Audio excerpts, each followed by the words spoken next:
네, 오늘도 이렇게 금요기도에 오신 여러분들을 환영합니다. 우리가 여러 가지 상황 가운데서도 오늘 이렇게 금요기도에 오기로 결단하고 오신 여러분들의 이 시간 가운데 하나님께서 말씀하시고 하나님이 주시는 그 큰 은혜가 여러분들에게 임하는 그런 축복의 시간이 되기를 바라겠습니다. 자, 오늘 우리가 읽을 말씀은 느헤미야 1장 1절에서 11절의 말씀입니다. 여기 1절에 보시면 기슬르월이라고 되어 있는데 이게 11월 지금 이맘때랑 같은 시기라고 합니다. 그래서 오늘 이 성경을 읽으면서 그 11월 느헤미야가 있었던 그 11월과 우리 지금 금요기도를 드리는 이 11월에 똑같은 이 성경에서 일어났던 이 은혜가 우리에게도 동일하게 임하는 그 역사가 우리에게 임했으면 좋겠습니다. 1절부터 11절까지 저희 교독하면서 서로 번갈아 가면서 읽도록 하겠습니다. 제가 먼저 읽겠습니다. 하가랴의 아들 느헤미야의 말이라. 아닥사스다 왕 제20년 기슬르월에 내가 수상궁에 있는데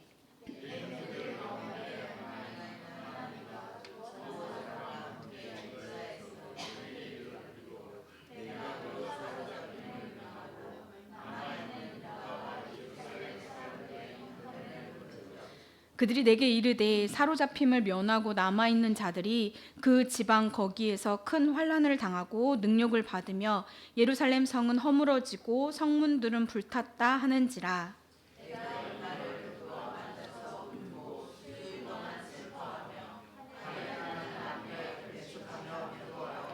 이르되 하늘의 하나님 여호와 크고 두려우신 하나님이여 주를 사랑하고 주의 계명을 지키는 자에게 언약을 지키시며 긍휼을 베푸시는 주여 간구하나이다.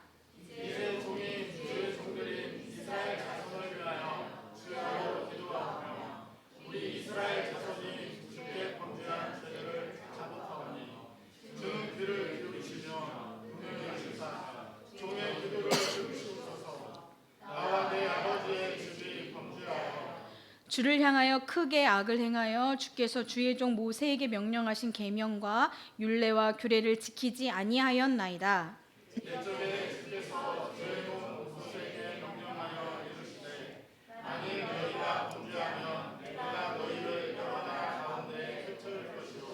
만일 내게로 돌아와 내 계명을 지켜 행하면 너희 쫓긴 자가 하늘 끝에 있을지라도 내가 거기서부터 그들을 모아 내 이름을 두려고 택한 곳에 돌아오게 하리라 하신 말씀을 이제 청하건대 기억하옵소서.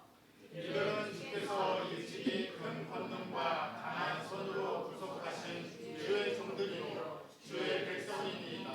같이 읽도록 하겠습니다. 주여 구하오니 귀를 기울이사 종의 기도와 주의 이름을 경외하기를 기뻐하는 종들의 기도를 들으시고 오늘 종이 형통하여 이 사람 앞에서 은혜를 입게 하옵소서 하였나니 그때 내가 왕의 술 관원이 되었느니라. 아멘. 네, 우리가 읽은 이 본문은요, 바사 제국의 아닥사스다 왕을 섬기던 술 간원 느헤미야의 이야기입니다. 그는요 예루살렘에 있지 않았고 이방 땅에 이 바사 제국에서 있었고요. 그곳에서 누릴 수 있는 최고의 부와 명예를 누리고 있었습니다. 하지만 그의 마음은 늘 고국인 예루살렘을 향하고 있었는데요. 그러던 어느 날 하나님을 통해서 예루살렘에 대한 이야기를 듣는데 그 이야기가 좋은 이야기가 아니었습니다. 늘 마음에 두고 있던 그 예루살렘의 성벽이 다 허물어졌고 그곳에 남은 백성들이 이방 민족에게 큰 환난과 능욕을 당하고 있다라는 절망적인 소식을 듣게 됩니다. 이 소식 앞에 느헤미야가 어떻게 행하였는지를 좀 살펴보면서 오늘 우리에게도 이 느헤미야에게 있었던 그 동일한 역사하심이 우리에게도 임하기를 바라봅니다. 당시 느헤미야는요 비록 이방 땅에 머물러 있었지만 아까도 말씀드렸듯이 부와 명예를 가지고 있었습니다. 그렇기 때문에 이스라엘 민족들의 어떤 그런 절망적인 아픔의 그 소식을 들었을 때 아마 느헤미야는 무언가 행동으로 옮겨도 충분했을 거라 생각이 됩니다. 그런데 그들의 아픔, 절망을 듣고 느헤미야가 한 행동은 무엇이었는지 우리가 좀 살펴보았으면 좋겠습니다. 첫 번째요, 느헤미야는요 이런 고통 앞에 기도하였습니다. 우리가 읽었던 4절에 보시면요, 내가 이 말을 듣고 앉아서 울고 수일 동안 슬퍼하며 하늘의 하나님 앞에 금식하며 기도하여 라고 기록하고 있습니다. 느헤미야는요, 이 고통 앞에 뭔가 해야겠다라는 행동이 먼저가 아니었고요. 하나님 앞에 그 고통을 가지고 나가 울며 금식하고 기도하고 있는 모습을 보고 있습니다. 우리는요, 이런 고통 앞에서 때로는 행동이 먼저 앞설 때가 많이 있습니다. 어떤 갈등의 상황 앞에서, 그리고 고통의 상황 속에서 그것을 빨리 해결해야겠다는 마음으로 적극적으로 행동할 때가 있습니다. 어떨 때는요, 그런 것이 결단력이 있고 문제를 해결하는 힘이 되기도 합니다. 하지만 어떤 때는 하나님보다 앞서 행하는 실수를 저지르기도 하죠. 우리가요, 때로는 고통 앞에 행동하기보다 기도가 먼저여야 할 때가 있다는 것을 말씀드리고 싶습니다. 그 고통이 너무 힘들고 어렵지만 그 고통의 상황을 가지고 하나님 앞에 나아가 충분히 기도하는 것이 필요합니다. 그 이후에 하나님이 행하시는 그 길들을 순종하며 행하는 것도 늦지 않다라고 생각이 됩니다. 우리가 이제 25년도가 몇 달 남지 않고 새해를 맞이할 시기가 왔는데요. 우리 2026년도에는 나와 내가 속한 이 공동체의 고통을 가지고 하나님 앞에 나아가 먼저 기도하는 우리가 되어지기를 바라봅니다. 둘째, 느헤미야는요, 기도할 때 하나님의 언약의 말씀을 붙들고 기도했습니다.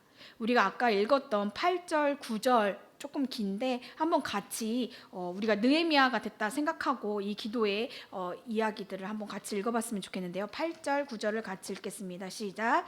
옛적에 주께서 주의 종 모세에게 명령하여 이르시되 만일 너희가 범죄하면 내가 너희를 여러 나라 가운데 흩을 것이요 만일 내게로 돌아와 내 계명을 지켜 행하면 너희 쫓긴 자가 하늘 끝에 있을지라도 내가 거기서부터 그들을 모아 내 이름을 두려고 택한 곳에 돌아오게 하리라 하신 말씀을 이제 청하건대 기억하옵소서. 느헤미야는요, 이 고통의 순간 가운데 하나님께서 이스라엘 백성들에게 하셨던 그 언약의 말씀을 가지고 하나님 앞에 나아갑니다. 우리는요, 고통 앞에 때로는 감정적일 때가 굉장히 많이 있습니다. 너무 힘들고 어렵기 때문에 더욱 감정적으로 호소하거나 아니면 그냥 막연하게 하나님께 도와달라고 도움을 호소하는 기도를 드리기도 합니다. 그런데 이제 우리의 기도가요, 여기서 이렇게 감정에 호소하거나 막연하게 도움을 요청하는 그런 기도에서 한 걸음 더 나아가 이제는 감정에 호소하는 것이 아니라 하나님께서 내게 주신 약속의 말씀을 붙들고 그 말씀을 가지고 힘있게 기도하는 우리가 되어지기를 바랍니다. 셋째, 느헤미야는요, 기도할 때 행동을 결단하는 기도를 하였습니다. 우리가 오늘 읽었던 마지막 11절을 같이 읽어보도록 하겠습니다. 시작.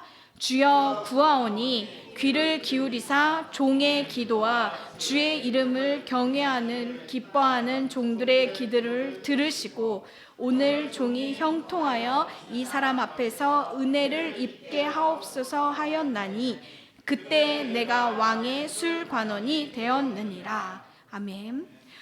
이 느헤미야는요, 그들 이스라엘 백성들의 그 고통과 아픔을 가지고 하나님 앞에 기도했습니다. 간절히 기도했고요. 그런데 느헤미야는 이렇게 고통 앞에 하나님 앞에 기도하는 것으로 그치지 않았습니다. 그 기도한 후에 이제 내가 왕 앞에 나아가 이 일을 위한 어떤 행동들을 하려고 한다. 그러니 하나님께서 내가 왕 앞에 나갔을 때 그로부터 은혜를 입게 해달라는 기도를 드리고 있는 모습을 우리는 보고 있습니다. 느헤미야는 고통 앞에 애통하는 기도로만 그치지 않았습니다.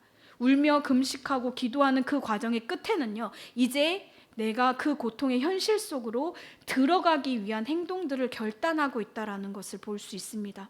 그리고 이 기도의 마무리가 어떻게 끝나고 있냐면요, 마지막에 이렇게 결단하고 나아가는 느헤미야 앞에 그때 기도할 그때에 내가 왕의 술관원이 되었느니라 라고 11절의 마지막을 마무리하고 있습니다.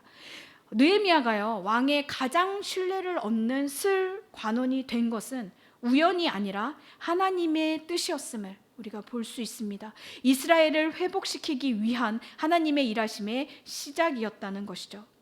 여러분들은 지금 어디에 계십니까? 아마 여러분들이 계신 그곳이요, 그냥 우연의 연속 중에 하나는 아니라고 생각이 됩니다. 느헤미야가요, 예루살렘의 회복을 위해서 술 관원의 자리에 있었던 것처럼, 그리고 에스더 왕비가 그 민족을 구하기 위해 그 왕비의 자리에 있었던 것처럼, 지금 우리가 있는 그 곳을 회복시키기 위해 하나님께서는 나를 그 자리로 인도하셨다라고 믿습니다. 그것이 내가 그곳에 있는 이유라면 우리가요, 이제는 영적인 분별력을 갖고 지금 내가 무엇을 보고 무엇을 위해 기도하며 어떻게 해야 할지를 하나님 앞에 간구해야 할 때라고 생각이 됩니다. 오늘 이 말씀을 준비하면서요, 찬양의 한 소절이 계속 머릿속에 맴돌았는데요, 들어보신 분도 있겠지만 이게 조금 옛날 노래는 아니어서요, 제가 한번 계속 맴돌았던 찬양의 가사가 뭐였냐면, 주의 꿈을 안고 일어나리라, 선한 능력으로 일어나리라, 이 땅의 부흥과 회복은 바로 나로부터 시작되리, 주의 꿈을 안고 일어나리라, 선한 능력으로 일어나리라, 이 땅의 회복과 부흥과 회복은 바로 나로부터 시작되리. 제가 이 느헤미야의 이야기를 보고 이 찬양의 가사가 계속 맴돌았습니다. 아마 주의 꿈을 안고 일어나리라, 선한 능력으로 일어나리라, 이 땅의 부흥과 회복은 바로 나로부터 시작되리. 아마 우리가 있는 이 곳에서의 부흥과 회복, 그곳의 아픔과 고통을 안고 애통하며 기도하는 것은 바로 나로부터 시작된다라는 믿음이 여러분들에게 있기를 바랍니다. 지금은 기도할 때입니다. 우리의 가정의 회복을 위해서, 그리고 이 좋은 나무 교회가 주의 뜻 안에서 올바르게 성장해 나가기를 위해서, 또한 더 크게 이 나라와 민족의 회복을 위해 기도해야 할 때라고 생각됩니다. 우리가 이 시간 여러분 안에 이 일들을 위한 하나님이 주시는 약속의 말씀이 개개인에게 생겨나기를 간절히 바랍니다.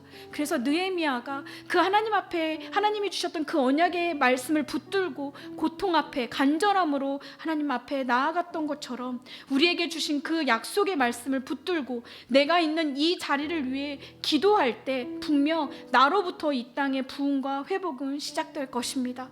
그런 일들이 여러분들을 통해 일어나기를 간절히 바라는 소망이 이 시간 이 기도의 자리에서 일어나기를 간절히 기도드립니다. 우리가 이 시간에요, 이 느헤미야의 말씀을 묵상하면서 그때의 술 간원이 되었던 그 부흥과 회복을 위해 하나님께서 이미 느헤미야를 통해 준비하셨던 그 역사가 지금 이 자리에서 기도하는 나로부터 시작되기를 소망하는 그 소망이 여러분들에게 있었으면 좋겠습니다. 그래서 우리가 첫 번째 말씀을 묵상하면서 기도할 때, 하나님, 나의 영적인 눈을 밝혀주시옵소서. 하나님의 시선에 내 시선이 머물게 하시고, 하나님이 지금 보고 있는 그것들을 나도 보고 듣기를 원합니다. 그래서 하나님이 아파하시는 그 아픔을 내가 품에 안고 하나님이 원하시는 그곳에 나의 시선이 머물기를 원한다고.